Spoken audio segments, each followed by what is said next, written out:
اور اب بات کرتے ہیں بک فیئر کی۔ دلی کے پرگتی میدان میں ختم ہوئے عالمی کتب میلے کا جو اسٹال لوگوں کی کشش کا خاص مرکز بنا رہا وہ تھا مشہور اسلامی اسکالر مولانا وحید الدین خان کا سینٹر گڈ ورڈ۔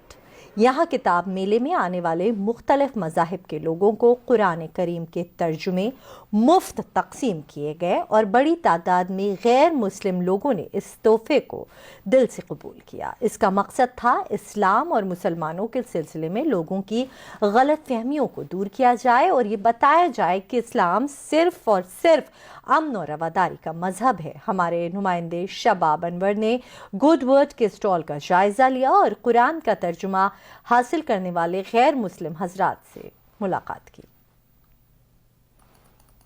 عالمی کتب میلہ میں یہ اسٹال ہے، آپ دیکھ سکتے ہیں گڈ ورلڈ کا، اور یہ اسٹال حالانکہ اسلامک اسٹال ہے لیکن یہاں پر ایک بہت بڑا کام مولانا وحید الدین خان صاحب اور ان کی ٹیم کے ذریعے یہ کیا جا رہا ہے کہ پورے بک فیئر کے دوران مختلف زبانوں میں قرآن کریم مفت میں لوگوں کو تقسیم کی گئی ہے۔ ہم کچھ لوگوں سے بات کرنے کی کوشش کریں گے۔ برجندر سنگھ جی ہے، انہوں نے بھی قرآن کا یہ ورژن لیا ہے اور یہاں پر جو اس اسٹال پر بتایا جا رہا ہے یہ جو فری گفٹ دیا جا رہا ہے قرآن اور اسلام کو سمجھانے کے لیے، یہ کیسی کوشش ہے؟ بہت اچھی ہے، بہت اچھی ہے، بہت اچھا ہے۔ اسلام بہت بڑا اور بہت گریٹ ریلیجن ہے جو اسلام ہے، اس سے بہت سی دنیا جو ہے اس سے پربھاوت ہے۔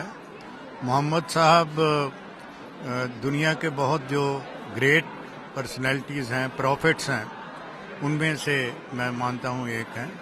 تو قرآن نے صدیوں سے سینکڑے برسوں سے، جب سے محمد صاحب پیدا ہوئے، جب سے انہوں نے قرآن اس نے بہت دنیا کو اچھے سبق سکھائے۔ قرآن کے بارے میں، اسلام کے بارے میں لوگوں کو سمجھانے کے لیے یہ فری گفٹ دیا جا رہا ہے، تو اس سے کتنا فائدہ ہوگا پورے سماج ہمارے؟ ڈیفینیٹلی ایک میسج جائے گا، ہمارے کو سیکھنے کو ملے گا قرآن کے اندر کیا ہے۔ بیسکلی ہم دوسرے ریلیجنس ہیں، ہمارے کو نہیں پتا ہے قرآن میں کیا لکھا ہوا ہے۔ With this book I will be able to read everything about قرآن۔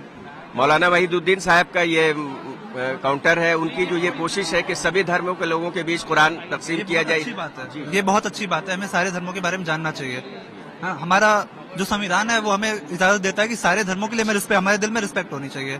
تو میں ایک انجینئر ہوں اور مجھے سارے ریلیجنس کی بک پڑھنا پسند ہے۔ گڈ ورلڈ ہے، یہ لوگوں کو دے رہا ہے قرآن شریف، تو کس طرح کا میسج جانا چاہیے؟ ہاں، لوگوں کو ایک اسلام کی سدبھاونا ہونی چاہیے، اپنے اندر کے دوسرے بندے کیسے ہیں، جیسے ہمارے آج کل چل رہا ہے ہندو مسلم بہت چل رہا ہے آج کل، تو اس میں سب کی ایک سمانتا ہونی چاہیے کہ اپنے آپ میں ایک سے جڑے رہیں، کہ کسی سے بھید بھاؤ نہ کریں، تو اس کے ہمیں جاننا نالج ملے گی اس کے اندر کہ ہمیں اس کے اندر اور چیز ہے کیا تھا سائڈ کے۔ آپ کا نام؟ شبھم۔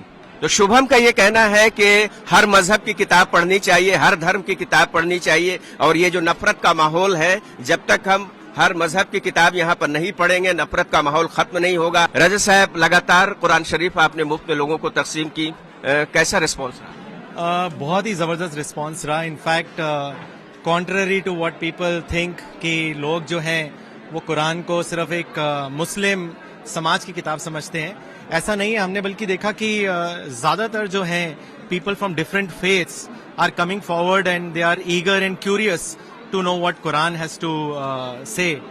اور یہ سینٹر مولانا وحید الدین خان صاحب کا سینٹر ہے، centre for piece and spirituality, اور آپ شاید جانتے ہوں گے کہ ان کا ہمیشہ سے رہا ہے کہ وہ اسپرچویلٹی اور پیس کو بڑھاوا دیتے رہے ہیں، تو ہم لوگ یہ اسپرچل گفٹ کے طور پہ سب کو دے رہے ہیں۔ سب نے یہی کہا ہے کہ ہر مذہب کی، ہر دھرم کی کتاب کو پڑھنا چاہیے، تبھی جو آپس میں غلط فہمی ہے وہ دور ہو سکے گی، اور خاص طور سے جیسا کہ رجت صاحب نے بتایا کہ مولانا وحید الدین خان صاحب اور ہم سب کا مقصد یہ ہے کہ قرآن اور اسلام کے بارے میں لوگوں کو زیادہ سے زیادہ بتائیں تاکہ لوگ سمجھ سکیں کہ اسلام کتنا پیارا مذہب ہے۔ کیمرہ مین نعیم کے ساتھ پرگتی میدان سے میں شباب انور۔